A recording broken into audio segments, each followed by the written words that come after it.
I couldn't bear the thought of being stuck with a pregnant woman, making me raise the child alone. His eyes showed disgust, but a big smile spread across his face, knowing this day would come. Even though I had seen it coming, I quickly went to my room, returned with some papers, and handed them to Adam. His face twisted in shock. "What the hell? What's this all of a sudden?" he yelled. "Well, it was your idea. Now, sign it quickly. I'll submit it tomorrow," I said firmly. His face turned red with anger as my words hit him hard.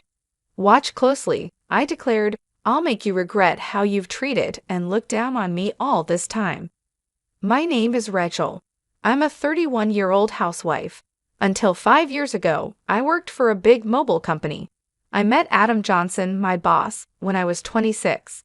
We quickly fell in love and got married. Adam, who was 5 years older than me, was very reliable, especially when teaching me the job as a newcomer who didn't know much. I was very grateful for Adam's clear instructions. We became friends and often went out to dinner. When he asked me out, I was thrilled, especially since I had never dated anyone before. It's embarrassing to admit, but as a cartoon enthusiast, I was always more interested in 2D characters than real men. However, seeing my high school and college classmates getting married, I started to feel the pressure. When I fell in love with Adam, I secretly promised myself that he would be my first and last love. So when we started dating and got married a year later, I was overjoyed. I was extremely happy. Adam was good-looking and popular among our female coworkers. I was proud to be his wife, and many congratulated us, saying things like, "Congratulations," or "I'm jealous, but I wish you happiness." I was filled with joy and couldn't imagine what was coming next. "You're quitting your job," Adam said. "You're married to me now, so you quit your job, right?" He informed me the day after we registered our marriage. Adam surprised me with this news. "I've always wanted my wife to focus only on the house," Adam said. "Don't worry, I can support both of us with my income," he added. But this was so sudden, and he had never mentioned it before. I was shocked. Adam had never talked about me quitting my job before our marriage. I had taken my current job because my father recommended it, and leaving without notice didn't feel right. I wanted to explain this, but the look in Adam's eyes warned me not to argue, so I stayed quiet. "I should have told you, but it's done. Starting tomorrow, you don't need to go to work. I'll handle the transition," Adam declared. The news about starting tomorrow was so abrupt it made me feel dizzy, but Adam's words were firm. Since he had been my boss, I felt I couldn't oppose him. Even though I had to leave my job without saying a proper goodbye, I was determined to make our marriage work. Adam had entrusted me with taking care of the house, and I wanted to meet his expectations. I worked hard at household chores, preparing meals, and focusing on Adam's favorites. Although Adam ate without saying anything about the taste, I longed for a word of appreciation. After quitting my job, I felt like no one recognized me anymore. One day, Adam asked, "Is my jacket clean? I have an important meeting tomorrow." "Yes, of course," I replied, seeing his domineering side with old-fashioned views. I reminded myself how lucky I was to have married him and tried to meet his expectations. With no personal income, I had to rely on Adam for everything. Our relationship often felt more like that of an employer and housemaid than a husband and wife. Our married life was generally smooth until one day when I fell ill and couldn't get out of bed. I felt very tired and weak, thinking I would catch up on housework the next day. Adam entered the bedroom and angrily asked, "What are you doing? Get up and make some food," as he kicked the blanket off me. "I'm sorry, I'm feeling unwell. Can you manage something for yourself today?" I explained, hoping for understanding. Instead of nodding or comforting me, Adam frowned and said, "You don't work, yet you're lying down just because you feel a bit sick. Pathetic? Get up," and kicked me again. The day Adam came home after midnight was the day I chose to share some news. However, when he entered, the smell of alcohol made me feel nauseous. His face was flushed and he staggered as he walked. It was surprising how much he had drunk, especially without notifying me, even though I had prepared dinner. I stood in disbelief. I got up from the bed, never thinking he would demand housework from his sick wife. I had never imagined he could be like this before we got married. Maybe it was my fault for not seeing it, but it was just too much. I found myself doing chores while tears ran down my face. Several days passed, and my health didn't get any better. Then I realized I had missed my period. Panicking, I rushed to the drugstore to buy a pregnancy test. When I tried it, the result was positive. Tears of joy flowed naturally, and I decided to share the news with Adam when he got home from work. My spirits were lifted instantly. The day Adam came home after midnight was the day I chose to share the news. But when he walked in, the smell of alcohol made me feel sick. His face was flushed, and he staggered as he walked. I was surprised by how much he had drunk, especially since he hadn't told me he would be out drinking, even though I had prepared dinner. Eager to share my pregnancy news, I told my intoxicated husband, "I haven't been to the doctor yet, so it's not confirmed," I began eagerly. However, Adam's face darkened as he responded, "A child? What have you done?" His tone was harsh, unlike anything I had ever heard from him before. "I don't want a child." "Damn, this is the worst. If you're going to have it, raise it yourself," he said. His cruel words shocked me. He rudely stripped off his clothes and headed to the bathroom. I couldn't believe it. I couldn't understand why he would say such irresponsible things about our baby instead of being happy. The joy I had felt moments ago was immediately replaced with deep sorrow. Why would he say such things? He had never mentioned not wanting children before. We hadn't even been using contraception, so I naturally thought we both wanted children.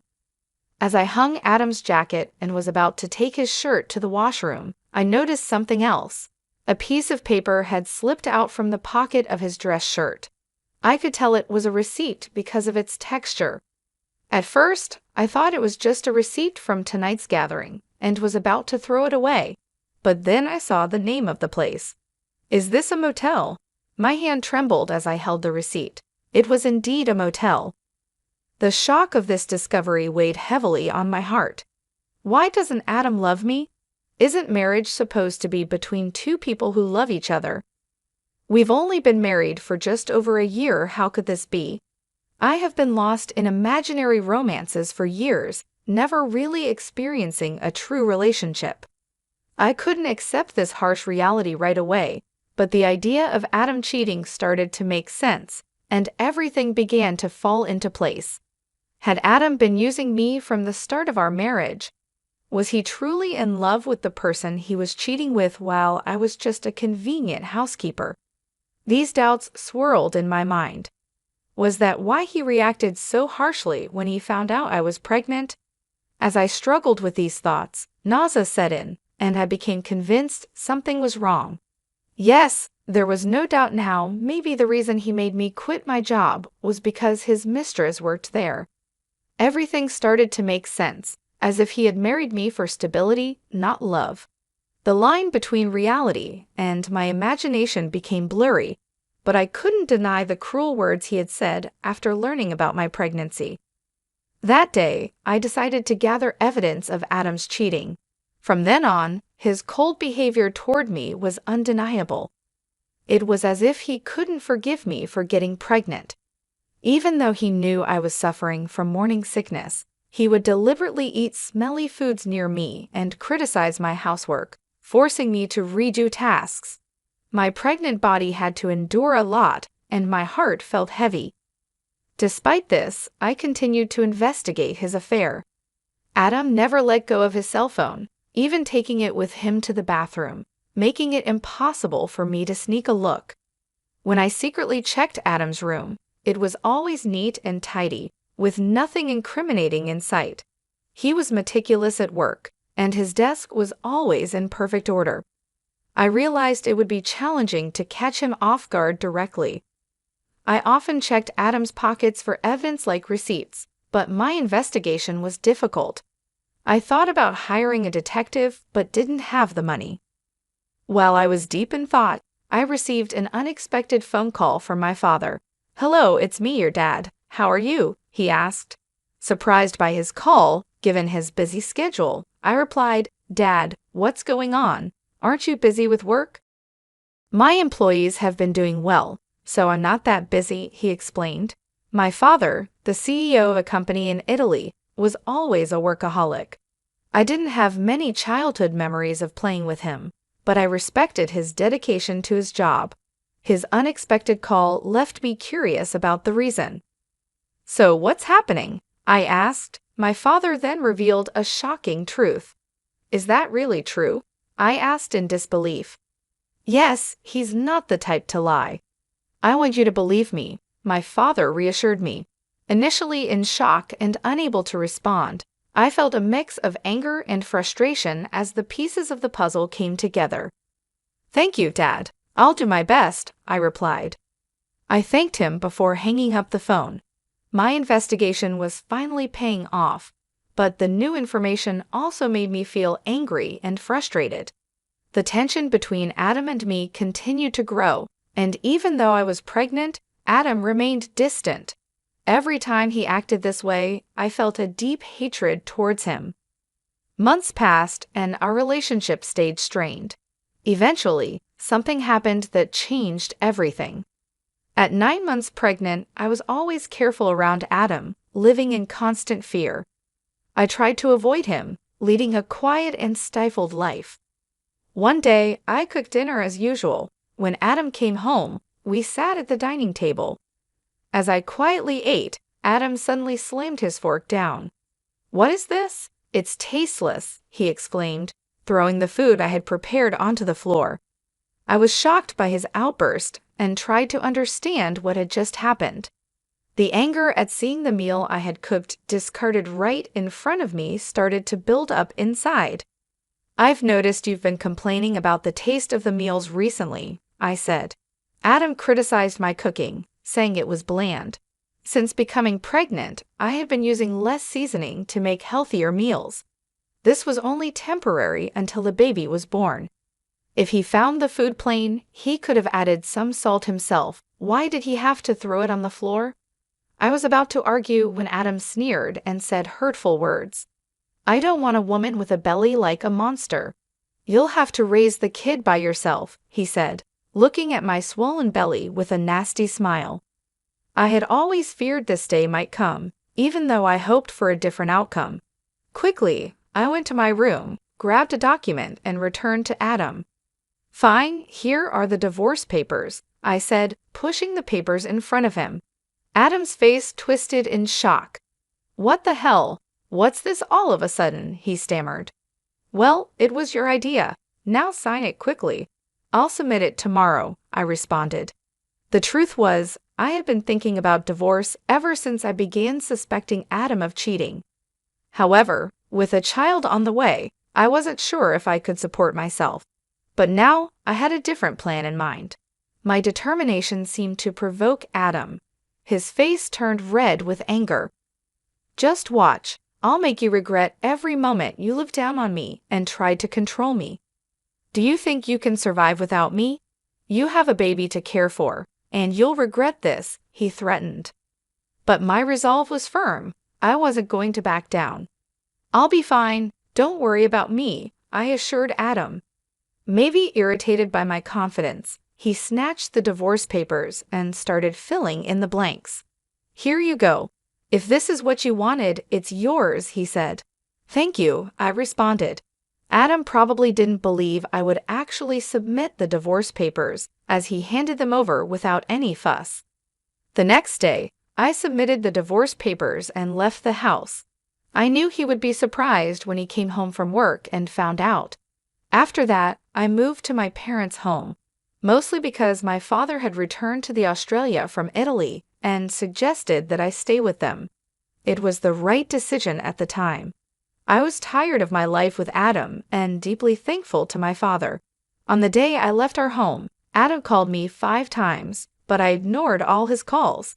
Eventually, he stopped calling, which made it clear that I didn't mean much to him. He was probably happy with his mistress and might even remarry soon. I decided to move on from Adam.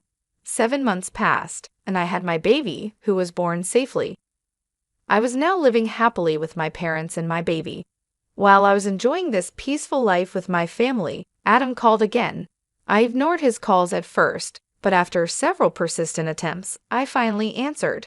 "Hello, what do you want now?" I asked, wary of his tone. "Hey, what's going on? Why were you on that show? And since when were you the daughter of a CEO with millions of dollars? I never knew that." Adam's voice was full of surprise and anger. It turned out that Adam had seen a TV show that aired after I returned to my family home. I had been featured on the show because of my father's role as the CEO of a well-known global tech company. The show highlighted the lavish lifestyle of the CEO's family, and during the interview, they mentioned our family's wealth, estimating it at around $40 million. I never expected Adam to see that show, but the power of television is incredible. Oh, by the way, I didn't tell you that I have an asset of $50 million due to an early inheritance. That's why I was able to divorce you, I said. Yes, my father had informed me about the inheritance, which gave me the confidence to live comfortably even after divorcing you. Upon hearing this, Adam's reaction was immediate, and he was furious. "What? That's not fair. Why didn't you tell me about this before? Half of it is mine, right? Give me the money now," he demanded. I calmly replied, "Just as I thought, after seeing the show, all you could think about was getting money from me. Gifts from parents aren't included in property division. Are you forgetting your own mistakes?" Adam seemed confused and asked, "What are you talking about?" I continued, "I'm tired of your anger, Adam. You called me, so you should know you can't blame me for what you did. You cheated, didn't you? With your new wife, who's a junior from your company. You started dating her even before our marriage." Adam was clearly shocked by the information I had from my father. I finally had the upper hand. "Did you think I wouldn't find out? My father has many contacts in your company, and one of them told me about your affair. I've never mentioned it, but I will be demanding child support." Still in denial, Adam protested, "Stop joking. Why should I pay child support? It's all because of you, right? You got pregnant on your own and slacked off with household chores. It's all your fault." Hearing Adam blame me without apologizing for his own mistakes was unbelievable. I couldn't believe I was ever married to someone so lacking in common sense. I knew then that leaving him was the right decision. Adam continued, "I'm broke. My wife spent all the money I earned, and now I'm in debt," he pleaded. Hearing his pathetic excuse, my anger turned into sheer disbelief. I never wanted to deal with such an unreasonable person again. With that thought, I firmly gripped my phone and said, "What are you talking about? Do you even realize how ridiculous you sound? I never want to deal with you again. I'll have my lawyer handle the child support. Don't ever call me again, and you will not see the child anymore. Goodbye." "Hey, wait," he called out, but I quickly hung up the phone. Afterward, I blocked Adam's number and took a deep breath. It's over now, right? No more calls from Adam, I thought. I no longer wanted him disrupting my peaceful life. Just then, I heard my baby crying from the other room and rushed to soothe the baby. In the end, Adam started paying child support every month. According to a former colleague, the woman he remarried was quite a spendthrift, and he had to cover his living expenses with debt. It seemed that because of these circumstances, Adam had tried to get a share of my inheritance by calling me. However, Adam didn't get a single penny from me. Now, his expenses were more than his income, and he was struggling. Whether it was because he felt his life was falling apart, or he couldn't stand being looked down upon by his colleagues, things only got worse for him. He made the mistake of starting his job search only after leaving his current company, which forced him into a life of poverty. Hearing this from a colleague didn't affect me at all. I thought he deserved every bit of the hardship. The harsh words and cold behavior he showed me will never fade from my memory. I sincerely hope he gets what he deserves. Meanwhile, I'm enjoying being a parent with the help of my parents. My baby is growing up healthy and happy. I feel supported and loved in my family's home, and I no longer have to worry about money. My father, who is a successful CEO, mentioned that he wants to pass the company on to me. This news was both surprising and motivating. I realized that I needed to prepare myself for the responsibilities that come with running a company. My father has always been a hardworking man, and I want to make him proud, so I started learning more about the business, taking on small tasks to understand how things work. I knew it wouldn't be easy, but I was determined to succeed. Living with my parents has given me a chance to rebuild my life. I feel more confident and ready to face the future. My father's belief in me has inspired me to aim high. He believes in my abilities, and that belief has become a source of strength for me. Every day, I work on balancing my role as a mother with my preparations to take over the company. It's challenging, but I find joy in every moment. My baby's laughter and my parents' support keep me going. I am grateful for this second chance at life, away from the toxic relationship with Adam. I often reflect on my past with Adam. His betrayal and cruelty hurt deeply, but they also taught me valuable lessons about strength and self-worth. I have grown from that experience and come out stronger. Now I am focused on building a bright future for myself and my child. The pain of the past is slowly fading, replaced by the hope and excitement of what lies ahead. I am determined to create a happy and stable life for my child, and with my family by my side, I know I can achieve anything I set my mind to. Looking back, I see that leaving Adam was the best decision I ever made. It allowed me to find myself again and to discover my true potential. I am no longer the scared, uncertain person I once was. I am a strong, capable woman, ready to take on the world. I hope Adam understands the consequences of his actions. As for me, I will keep moving forward, taking advantage of every opportunity that comes my way, and making the most of each day. I am ready for whatever the future brings, confident that I can handle any challenge.